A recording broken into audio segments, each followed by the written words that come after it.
Hello student, welcome to Equator academy Dehradun. और हम लोग फिर से बात करेंगे आपके यूपी पीसीएस एग्जाम के प्रीलिम्स के पॉइंट ऑफ व्यू से कुछ पार्लियामेंट के इम्पॉर्टेंट टर्म्स। और अभी तक आपने अगर इस चैनल को सब्सक्राइब नहीं किया तो सब्सक्राइब कीजिए, लाइक कीजिए और बच्चों को या अपने दोस्तों को बताइए इस चैनल के बारे में। चलिए, पार्लियामेंट टर्म्स में जो कुछ इंपॉर्टेंट चीज़ें हम लोग आज कवर अप करेंगे। तो सबसे पहले आप में जो नए स्टूडेंट्स हैं उनके लिए एक थोड़ा सा बेस जानना जरूरी है कि 1947 के पहले, ठीक है, बिफोर 1947 हमारा जो इंडिया था, ठीक है, उसे हम लोग क्या बोलते थे? ब्रिटिश इंडिया बोलते थे। ठीक है, क्या कई बुक्स में कॉलोनियल इंडिया यानी कि कॉलोनी यानी कि ब्रिटिशर्स का उस पर रूल था, कब्जा था, तो ब्रिटिश इंडिया बोलते थे। ठीक है, तो जो आप ये पार्ट देख रहे हैं, ठीक, ये सारे के सारे क्या है, वो हमारे इंडिया के अंदर आपके एरियाज हैं जो कि ब्रिटिशर्स के क्या थे, 100% कंट्रोल में थे। उसके बाद सेकेंड जो आप पार्ट देखेंगे हमारे इंडिया में बिफोर 1947, वो था आपका क्या, प्रिंसली स्टेट्स।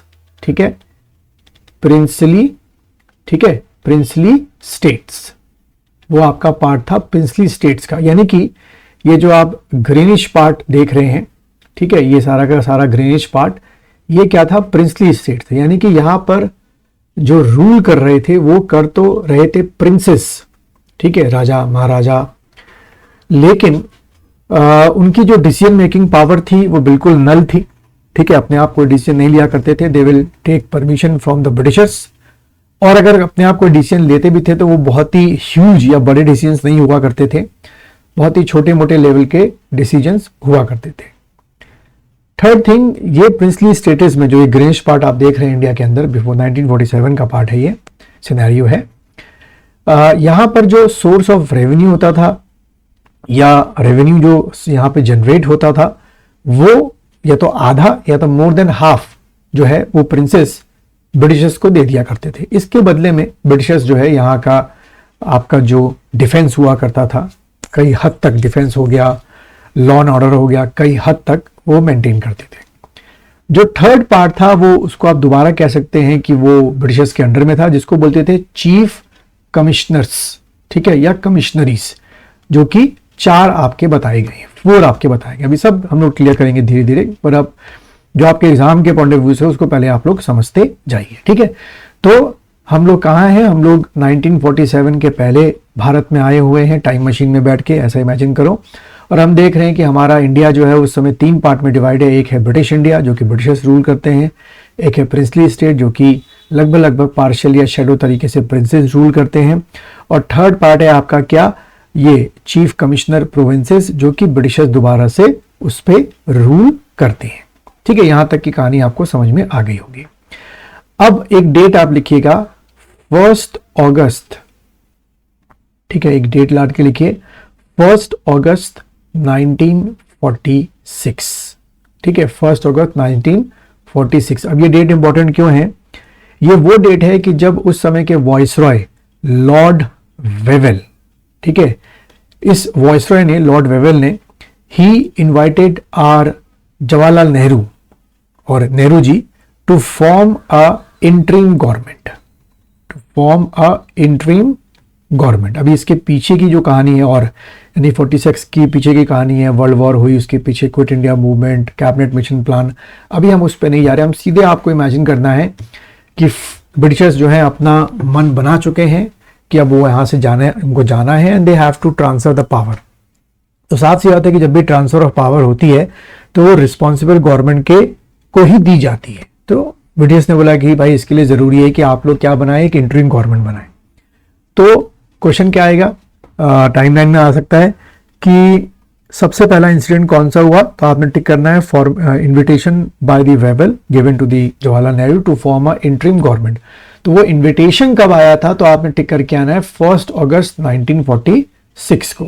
ठीक है, उसके बाद 24 अगस्त, ठीक है, 1946, इस दिन क्या हुआ था, 24 अगस्त 1946 को आपका डिक्लेरेशन ऑफ इंटरिम गवर्नमेंट। ठीक है,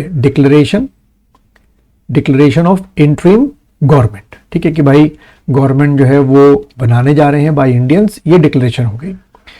और उसके बाद सबसे इंपॉर्टेंट डेट आपको याद रखनी है 2 सितंबर 1946। ये वो डेट है जब क्या हुई, formation of interim government with 13 members. इसको लिख दो, formation of interim government with 13 members. तो डेट क्या है आपकी 2 सितंबर 1946 को, ठीक है। तो ये जो 13 मेंबर्स बने, इसमें वेवेल जो है वो चेयरमैन बना, हमारे जवाहरलाल नेहरू जो हैं वो आपके क्या बने, डिप्टी चेयरमैन बने, एक तरीके से प्राइम मिनिस्टर बने। उसके बाद आपके वल्लभ भाई पटेल जो हैं इस इंटरिम गवर्नमेंट में वो आपके होम मिनिस्टर, इंफॉर्मेशन मिनिस्टर बने। डॉक्टर जॉन मथाई जो हैं वो आपके इंडस्ट्रियल मिनिस्टर बने। सरदार बलदेव सिंह जो हैं वो डिफेंस मिनिस्टर बने। सी राजगोपालाचार्य जो है वो एजुकेशन मिनिस्टर बने, ठीक है। राजेंद्र प्रसाद हैं एग्रीकल्चर मिनिस्टर बने, ठीक। तो इस तरीके से क्या हुआ आपका डिस्ट्रीब्यूशन ऑफ क्या, जो कहते हैं ना जो पोर्टफोलियो होता है, जो आज बोलते हैं कि भाई किस पर्सन को क्या मंत्री बनाएंगे, वो 2 सितंबर 1946 यानी कि एक्चुअल गवर्नमेंट का फॉर्मेशन जो है अगर पूछा जाए तो 2 सितंबर को हुआ, यानी कि 1 अगस्त को इनवाइट किया गया और 2 सितंबर को जाके गवर्नमेंट बनी। बट बच्चों इस गवर्नमेंट में अभी भी मुस्लिम लीग ने ज्वाइन नहीं किया था, क्योंकि मुस्लिम लीग जो है वो आपका कब से 1940 से ही डिमांड ऑफ पाकिस्तान कर रही थी, ठीक है। इसलिए उसने उसका इनिशियल स्टेज में बायकॉट किया। लेकिन फिर अगली डेट लिखिए 26 अक्टूबर 1946, ठीक है। ये वो डेट है जब आपकी Muslim League also join this interim government, Muslim League also join this interim government, ठीक है। और उसके बाद मुस्लिम लीग के 5 मेंबर, उसकी मुस्लिम लीग पॉलिटिकल पार्टी के 5 मेंबर जो हैं वो क्या बनाए गए, मिनिस्टर्स बनाए गए। ये आपके एग्जाम में पूछ लिया जाता है कि वो 5 लोग कौन थे जिनको क्या बनाया गया, कैबिनेट मिनिस्टर्स बनाया गया इन द इंटरिम गवर्नमेंट। तो उसको लिख लो आप लोग। लियाकत अली जो है वो क्या बने, फाइनेंस मिनिस्टर। और अब जो गवर्नमेंट का साइज हो जाएगा वो 15 हो जाएगा, ठीक है। पहले 13 था जिसमें मुस्लिम लीग नहीं थी, लेकिन 26 अक्टूबर 1946 को जो गवर्नमेंट बनाई गई विद दी, मतलब कि इसमें मुस्लिम लीग के मेंबर भी मर्ज हुए, तो उसकी टोटल स्ट्रेंथ जो है वो 15 है, ये आपको याद रखनी है। तो देखो इसमें क्या हुआ, लियाकत अली जो है वो बने फाइनेंस मिनिस्टर। उसके बाद आई चुंदरीगर जो है वो आपके कॉमर्स मिनिस्टर बने, ये भी मुस्लिम लीग के थे। अब्दुल रब निश्तार जो है वो आपके टेलीकम्युनिकेशन मिनिस्टर बने, ठीक है, या कम्युनिकेशन मिनिस्टर, सॉरी उसमें टेलीकम्युनिकेशन था इतना, कम्युनिकेशन मिनिस्टर बने। जोगेंद्र नाथ मंडल जो है वो लॉ मिनिस्टर बने। और यही आगे चल के जब पाकिस्तान बन जाएगा, ये लोग पाकिस्तान चले जाएंगे, तो लॉ मिनिस्टर हमारे कौन बन जाएंगे, आपके इंडिपेंडेंट इंडिया के कह सकते हो डॉक्टर भीमराव अंबेडकर जी। तो जोगेंद्र नाथ मंडल जो है ये विधि यानी कि लॉ मेंबर बने। और गजाफर अली खान जो है ये हेल्थ मिनिस्टर बने, ठीक है। तो ये आपकी जो इंफॉर्मेशन है ये आपको ध्यान में रखनी है। उम्मीद है यहां तक आपको समझ में आ रहा होगा। अब बात करेंगे जो सीए बनी, कॉन्स्टिट्यूएंट असेंबली, उसकी बात कर लेते हैं सीए की। उसमें टोटल कितने मेंबर थे, बड़े आराम से लिखिएगा क्योंकि क्वेश्चन पूछा जाता है।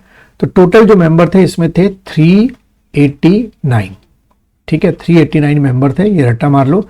लेकिन कम हो जाएंगे बाद में, क्यों, क्योंकि इसमें से कुछ मेंबर कहां चले जाएंगे, पाकिस्तान चले जाएंगे 47 के डिवीजन के बाद।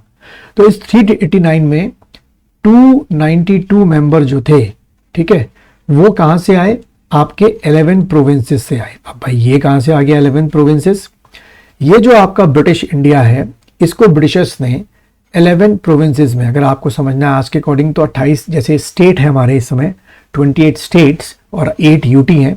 तो उस समय ब्रिटिशर्स ने क्या किया कि ब्रिटिश इंडिया को 11 प्रोविंस या आज के अकॉर्डिंग समझ लो 11 स्टेट में बांटा। तो 11 प्रोविंसेस से 292 मेंबर्स आए, ठीक है। पहले तो आपके ये हो गए।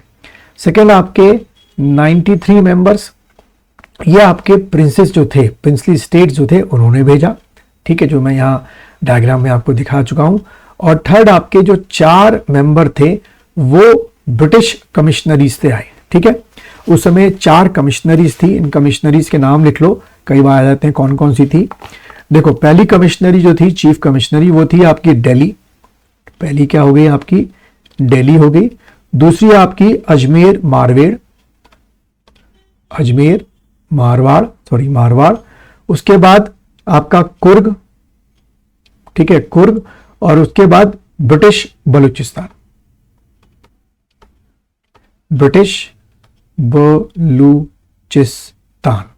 ठीक है, ये 4 आपके हो गए, ब्रिटिश बलूचिस्तान। तो ये 4 आपके क्या हो गए, कह सकते हो ब्रिटिश हो गए, चीफ कमिश्नरीज हो गए, जिन्होंने अपने 4 मेंबर इस सीए में भेजे। तो इतना आपको इंफॉर्मेशन याद रखनी है, इससे 1 या 2 क्वेश्चन बन सकते हैं। तो अभी तक अगर आप इस लेक्चर तक बने हैं तो इस वीडियो को लाइक कीजिए, शेयर कीजिए, इस चैनल के बारे में अपने दोस्तों को बताइए।